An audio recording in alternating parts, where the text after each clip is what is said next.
They say no man escapes the Manhunters, but who do they mean? Is a Manhunter a rogue police robot from outer space? Is it a bitter public defender taking the law into their own hands?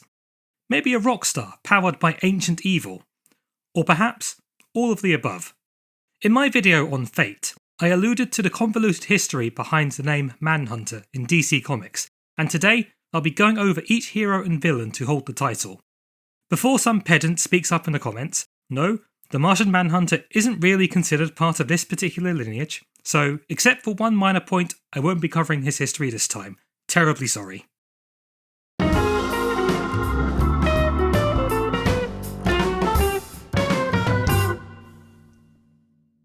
The first Manhunter, Paul Kirk, was one of those two-fisted, besuited fellows who solved crime through deduction and punching in the pages of adventure comics.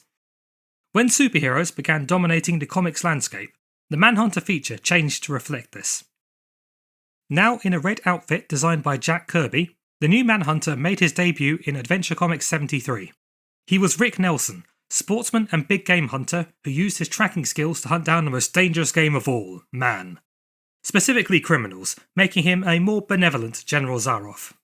At least, this was the character for one story. In the following issue, Manhunter's outfit had changed to incorporate the now recognisable blue face, and he was referred to as Paul Kirk once again, and for all appearances going forward. Meanwhile, over at Quality Comics, another Manhunter was plying his trade as a costume crime fighter in the Police Comics publication.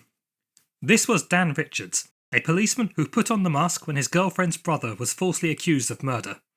Aided by his dog Thor, they cleaned up the streets of Empire City. He took the name Manhunter, as his formidable criminal database let him track down any crook. Created by Tex Blaisdell and Alex Kotsky, he made over 90 appearances in the Police Comics magazine. When DC purchased Quality Comics in the 1950s, and with it their attendant stable of characters, this meant that two Manhunters were doing the rounds during the wartime years. This didn't go unnoticed, as the two Manhunters developed a bit of a rivalry in the pages of All-Star Squadron, a series set during the Second World War. The Manhunter name was left fallow for decades afterwards, until Detective Comics 437 in 1973. Here, Archie Goodwin and Walt Simonson reintroduced Paul Kirk in a series designed to contrast the Batman stories in the same magazine. A bright, globe-trotting adventure that owed as much to science fiction and spy stories as it did to superheroes, Simonson and Goodwin pack a ton of action into these 8-page tales. This all-too-brief run of issues is one of those stories that draws hushed breaths and reverence from nearly everyone, winning several awards. Goodwin's narrations are vividly descriptive, evoking the exotic locales, but also knowing when to shut up and let the art speak for itself. Simonson uses unconventional panel layouts imaginatively to help tell the story, the panels taking on the shape of cathedral windows or the sights of a sniper rifle, drawing the eye as well as instantly giving the image of what is happening on the page. Paul Kirk is reintroduced to us in the relation of his exploits to an Interpol agent. Seemingly hunting down a great monk whose agitations would cause problems for the Nepalese government, Kirk reveals himself to actually defend this figure from assassination, by several men, duplicates of Kirk himself. And of course, this narrator is our Manhunter in disguise. We later see that Paul Kirk died in the 1940s, trampled by an elephant when hit by an attack of conscience during safari. His body was recovered by the Council, a group of would-be world saviours, who place him in cryogenic suspension and heal him to use him as their prime agent. Training under one of the last masters of ninjutsu, and learning every form of unarmed combat, he is to be their great agent, their Manhunter, in excising the world of those whom the Council deems to be a barrier in the place of world peace. However, these lofty ambitions have become corrupted over the years, and the Council views their way as the only way.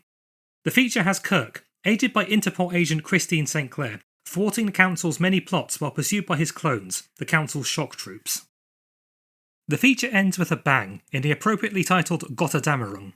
Aided by the Batman, Kirk succeeds in foiling the Council's plans for world domination, sacrificing himself in a great explosion. With all of his clones now destroyed, Paul Kirk finds his second peace. However, as anyone who's ever read a Spider-Man comic will tell you, you can never really get rid of every clone. One made its appearance in 1976's Secret Society of Supervillains issue 1, contracted by Darkseid to assemble an army of evil on his behalf. He actually used this opportunity to work against him, and sacrifice himself in an attempt to kill the Dark God. As you might imagine, it takes a little more than a big explosion to kill Darkseid. Another surviving clone took on the name Kirk DePaul and became a mercenary before joining the corporate super team The Power Company in the 1990s. The next Manhunter was Mark Shaw, created by Jack Kirby in First Issue Special No. 5. Shaw was a frustrated public defender, tired of seeing criminals warp the legal system for their own ends. This zeal is noticed by his uncle, who invites him to join the mystic brethren of the Shan, whose Manhunter agents have fought injustice across the centuries. They arm him with a power baton and a strength-enhancing mask, and he goes off to hunt down evildoers. Shaw would return in Justice League of America 140, attacking the League and apprehending Green Lantern on the Manhunter's orders, on the charge of destroying a planet. This was of course a ruse, a plot by the Manhunter Grandmaster to discredit the Guardians of the Universe, who gave the Green Lantern his power ring and battery. At the end of the adventure, Shaw turned on his former masters, seeing that his ideals were perverted for wrong ends, and the Manhunters never really cared about justice. This story is important for introducing the robotic Manhunters as the first police force of the Guardians of the Universe. Interestingly, it was implied that the Guardians modelled their galactic police forces on the Manhunters of Mars in Martian Manhunter 21. There you go, that's your Martian Manhunter connection to the name. Anyway, the Manhunters started to despise working under the Guardians, risking their lives while being superior in power, and attacked their former masters.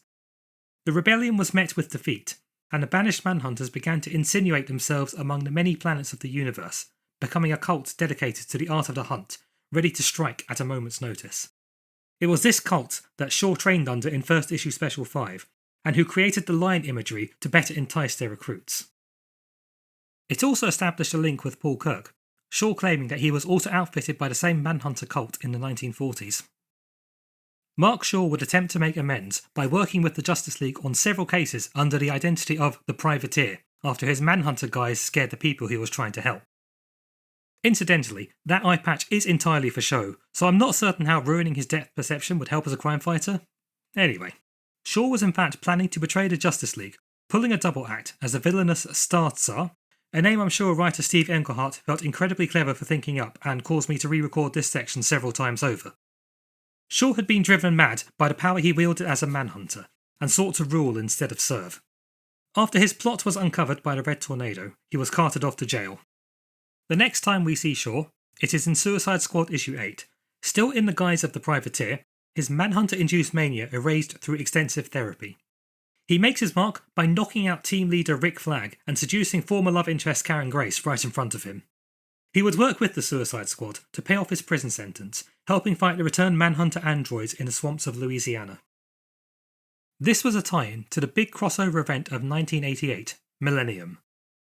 The robotic Manhunters had gotten wind of a plan by the Guardians of the Universe to choose their successors, the New Guardians, and worked to stop this, since they naturally oppose the Guardians in all their forms, new or otherwise. In Secret Origins issue 22, the Manhunter history is retold and expanded, showing the depth of their involvement in human affairs, with agents guiding the hands of leaders and movements across the decades. The twin threats of World War II and the emergence of the first Green Lantern on Earth forced their hand, and they began to actively recruit and outfit operatives, including the first Manhunters Dan Richards and Paul Kirk, and Green Lantern foe the Harlequin. With the emergence of Earth's superhero population, Manhunter agents placed themselves close to several key figures for surveillance. The big selling point of this crossover was how the vast majority of DC Comics titles would have one of their supporting cast revealed as a secret Manhunter agent. This had mixed results. Obviously, this was an opportunity for genuine surprise, but also offered a bunch of terrible attempts at shock value over storytelling. Some of the worst Manhunter reveals came from the larger franchises. Batman was portrayed by none other than Commissioner Gordon.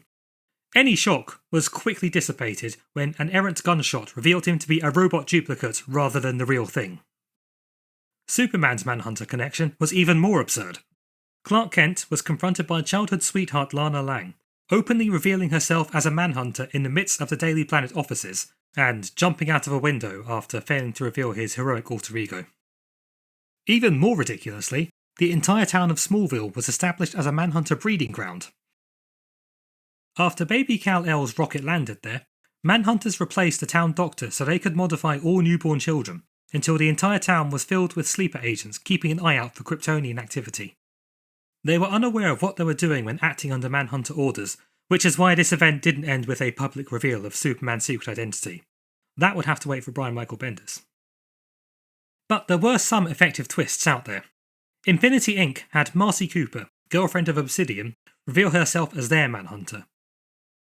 She would take on the villainous identity of the Harlequin, after the Golden Age Green Lantern foe and retroactive Manhunter operative. She was also the granddaughter of Golden Age Manhunter Dan Richards, and he inducted her into the cult initially. Unlike most other reveals, she actually stuck around as a bad guy, joining Injustice Unlimited later on, so this surprise had some weight to it without feeling like a needless rug pull. The Outsiders' Dr. Helga Jace was their turncoat, and she had been a major member of the team's supporting cast since their inception. Meanwhile, Booster Gold's manager, already a pretty slimy individual, seemingly convinced him to join the Manhunters. These discoveries were probably able to be a little more daring, as these titles were due to be cancelled, so any repercussions wouldn't be as damaging as revealing that, say, the Flash's dad is a Manhunter. Oh, wait.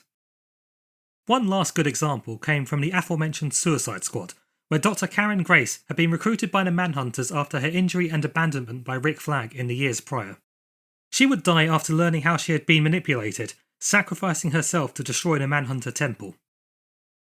This worked, as it had lasting consequences, affecting Rick Flag's development throughout that series, being another life lost because of his actions, his leadership, that contributed to his eventual mental breakdown.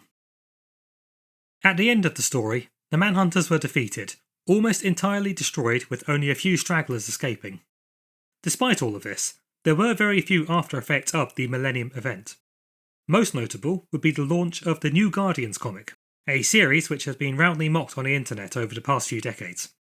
It did give us colourful characters like Snowflame, whose cocaine addiction fuels his superpowers.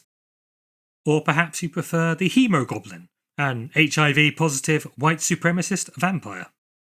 The Manhunter androids would undergo a remake in Jeff Johns' seminal Green Lantern run from the 2000s. Johns chose to rewrite their history, playing up the Manhunters as an emotionless robot force who suffered a programming glitch that led to the extermination of all life in Space Sector 666. Their revolt is now based on the idea that they must eradicate all sapient life to maintain order, rather than a belief in their inherent superiority to the Guardians. This glitch was in actuality a command from Rogue Guardian of the Universe Krona, who wanted to prove the flaws in keeping the law without emotion. They turn up every so often as cannon fodder, usually led by their new Grandmaster, the cyborg Superman.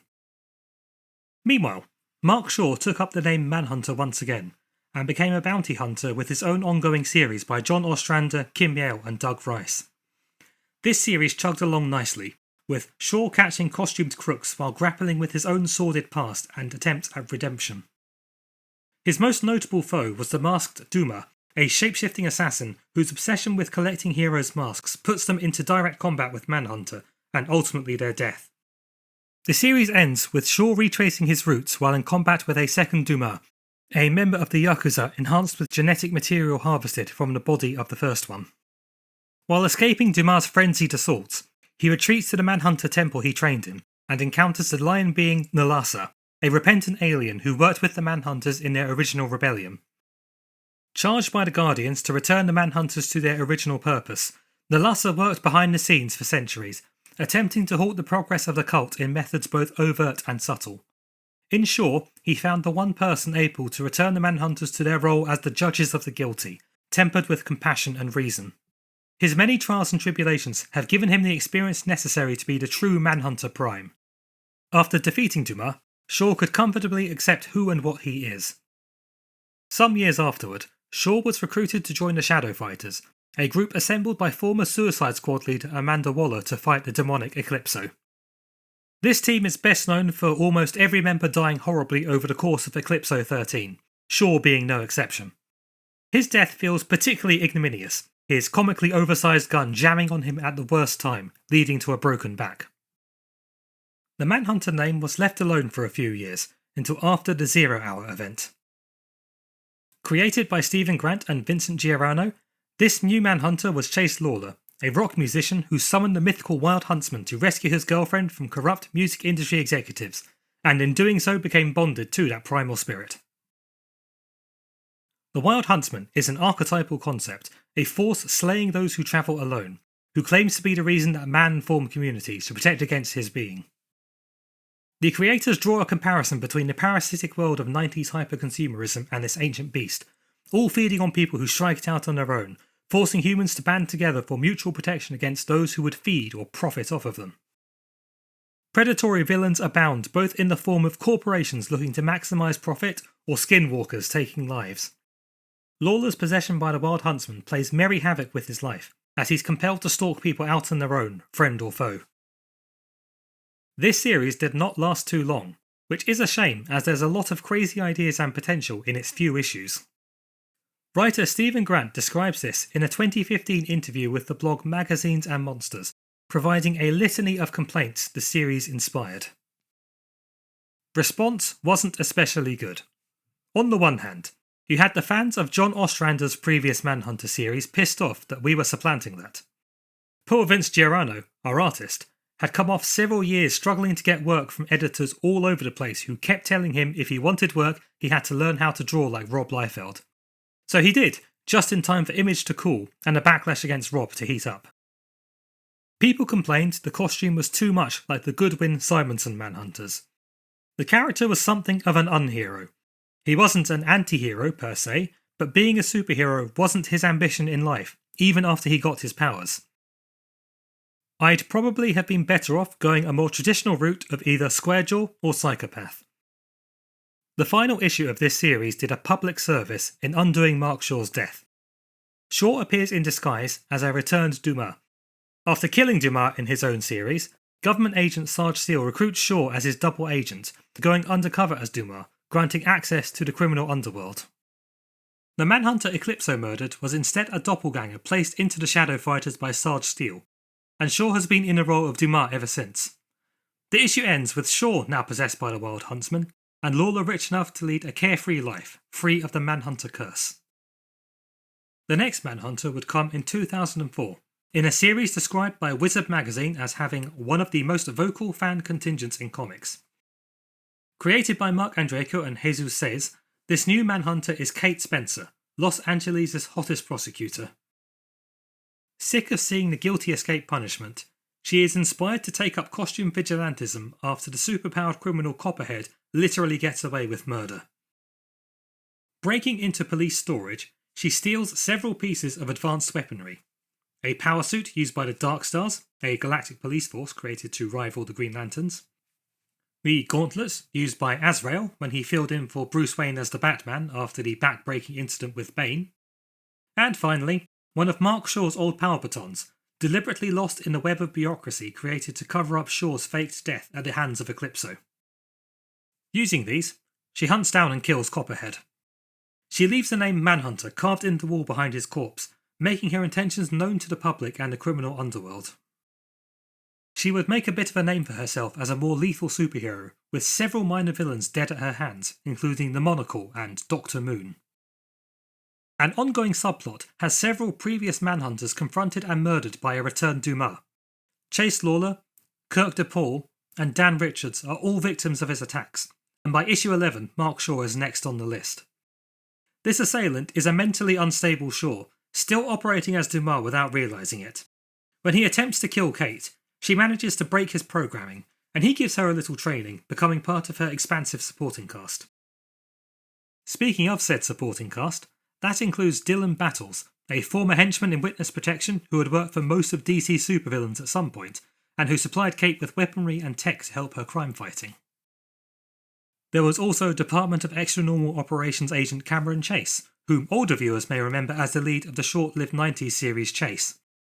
While Kate was fending off the brainwashed Shaw's attack, these two looked into the different Manhunters and uncovered a new, hitherto untold government conspiracy tying together the name. The explanations that follow are a bold attempt at rewriting everything that came before. The Manhunter lineage is outlined as an extended attempt by shadowy government agencies to experiment in controlling people with nanite technology derived from a defunct Manhunter android. What does this boil down to? Nanomachines are behind everything. Dan Richards and his robot dog. Nanomachines.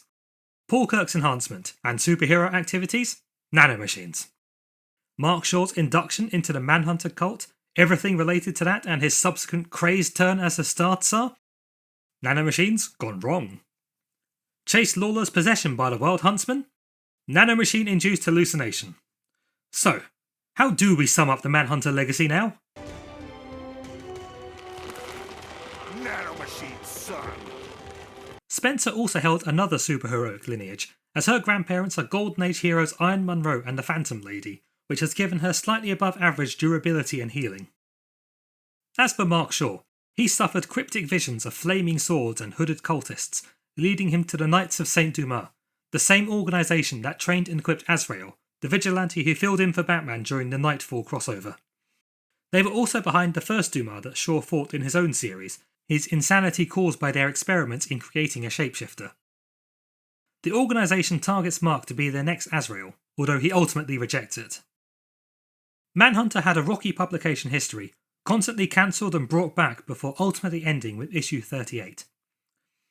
Spencer was a popular character though, and she would make appearances across the DC universe, working for a time as Gotham City's district attorney, and her superheroic work included stints with the Birds of Prey and the Justice Society of America.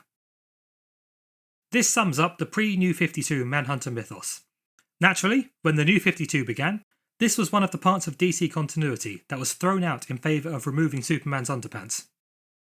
The sole Manhunter appearance came in the Forever Evil crossover, where Mark Shaw appears as an agent of Argus who attempts to apprehend Wonder Woman foe the Cheetah. While he barely survives their initial encounter, he swears to keep after her. Cheetah mockingly calls him Manhunter as she leaves, hinting at a potential revival of the name for New 52, which never came about. Post-DC Rebirth and the ramshackle restoration of previous continuity, Kate Spencer has appeared in several titles, including Gotham After Midnight and Green Arrow, albeit in an uncostumed capacity.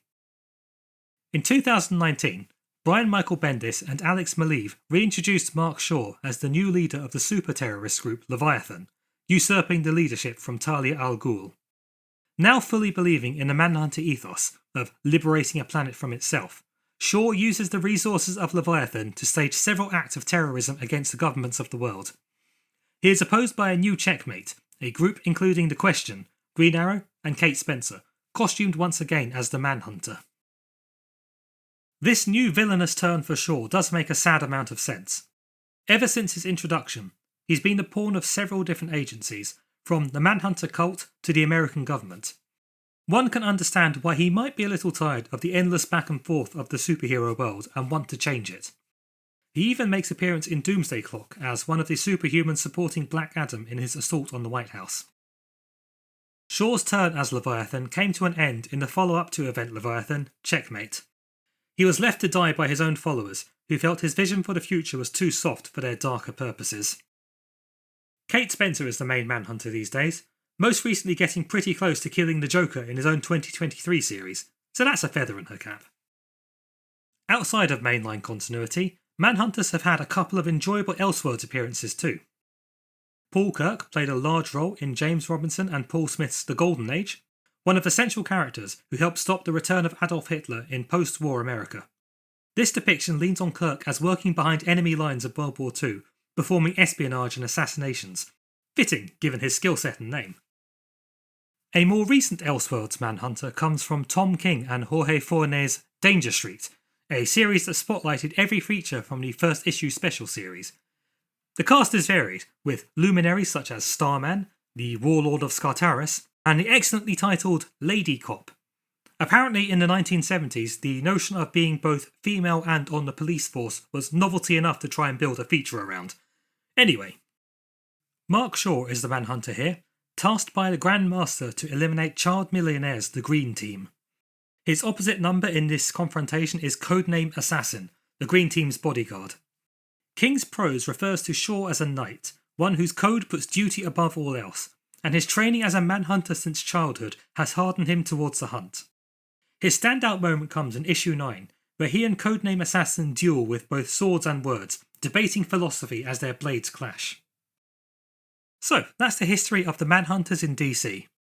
One thing that struck me while researching this video is just how much of this history has been subject to changes of revelations that everything we thought we knew was wrong, in a manner and frequency that would impress even Hawkman. Tying up all the Manhunters in the robot cult certainly gave the name and title a sense of continuity. I personally prefer the origin from Millennium, with the Manhunter heroes an extension of the Guardians of the Universe's failed attempt at a police force, but ones not damaged by their predecessor's sense of superiority. Meanwhile, Chase Lawler's term with the Wild Huntsman allowed them to try something new, free of all the baggage that came with the name. Making everything, including the Wild Huntsman mythos, into nanomachines feels a bit much.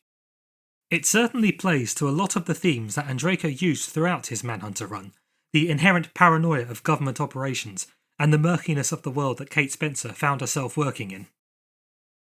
For the purposes of the story he wanted to tell, it made sense, even if trying to tie it into the Robot Manhunter backstory results in a lot of spaghetti. The Robot Manhunters got hit with this too, as the backstory of their rebellion was wiped away to accommodate the emotional spectrum cosmology that Jeff Johns was working towards in Green Lantern. The Manhunters moved from willfully disobeying their masters to being malfunctioning robots. Either way, the Manhunter name is appealing enough to convince creators to keep coming back to it. The lone figure tracking their targets and bringing them to justice is a perfect fit for the superhero world, and the heroes have been blessed with some excellent character designs. Unsurprising, given the calibre of some of the creators that have worked on these series, like Jack Kirby or Walt Simonson. If you want some suggestions on further Manhunter reading, my first recommendation will always be the Goodwin-Simonson Detective Comics run, which was reprinted a few years ago and is also perfectly built for the DC Compact line. It'd be nice to see both the 80s Mark Shaw stories and Kate Spencer series collected in an omnibus too. If there's anyone from DC listening, there's some free suggestions for you. While you're at it, if we could also get the rest of Chase Lawler's stories on DC Infinite, that would be nice. It's a bit irritating seeing only issue 0 available. Either way, there's plenty out there to read. I've given you the basic history so you can pop into any comic you like without being lost, but the ins and outs of the stories are for you to enjoy for yourself. Thanks for watching, and I'll see you next time.